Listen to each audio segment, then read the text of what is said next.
Well, it's no secret that members of Congress are on average wealthier than the rest of the country. Their average congressional salary alone weighs in at about $174,000. But of course, wealth is not just about a bi-monthly check. Rather, it's about how much you're worth. And as we're finding out, it's the net worth of lawmakers that really merits the most attention. Every year since 1990, CQ Roll Call has examined the financial disclosures of all 535 lawmakers to determine the 50 richest members of Congress. This year's report is based off of the numbers from the 2012 calendar year. So without further ado, let's take a look at which lawmakers are topping the list. Starting with number 5, West Virginia Senator Jay Rockefeller. His last name says it all. Jay Rockefeller is the great-grandson of oil tycoon John D. Rockefeller, and he's clearly reaping the benefits of that oil-rich ancestry. The senator is estimated to be worth at least $83.7 million.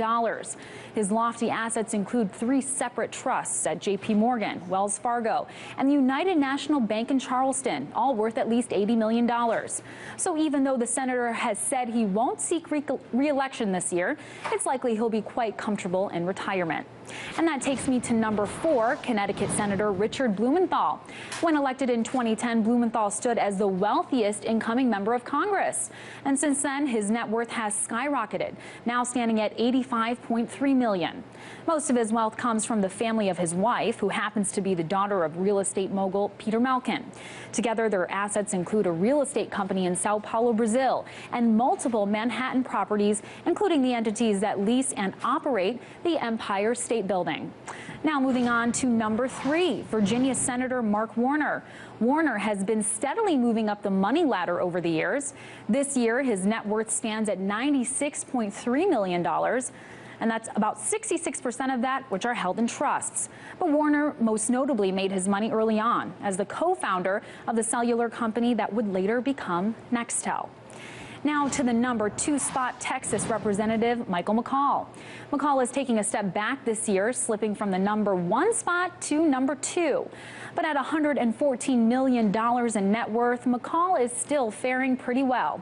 The majority of his assets are connected to his wife, who happens to be the daughter of Lori Mays, the founder of Clear Channel Communications. Now keep in mind, Clear Channel is the umbrella company that likely owns the radio station you listen to. The company operates over 1,000 stations. Now finally, to the number 1 spot, this year's richest congressman, California's Darrell Issa. 2012 was a very, very kind year to Representative Issa, who saw his wealth grow over $100 million. Thanks to that year alone, the congressman's net worth has now surged well beyond every sitting congressman to $355.3 million. Before being elected to Congress, Issa made the bulk of his fortune after founding Directed Electronics, a company that manufactures car alarms. But outside of that, most of his money seems to yield from investments in the stock market. So there you have it, the top 5 richest congressmen. According to CQ Roll Call, strong financial markets are credited with making most members of Congress even wealthier. In fact, the median net worth of the 50 richest raised more than 17% this year. Now, the numbers aren't so cut and dry. There is room for interpretation of the disclosure forms that lawmakers must fill out. But there's one number that's indisputable. For the first time in history, the majority of Congress is now comprised of millionaires. So as long as the markets continue to grow, so will Congress's Millionaires Club. In Washington, Amira David, RT.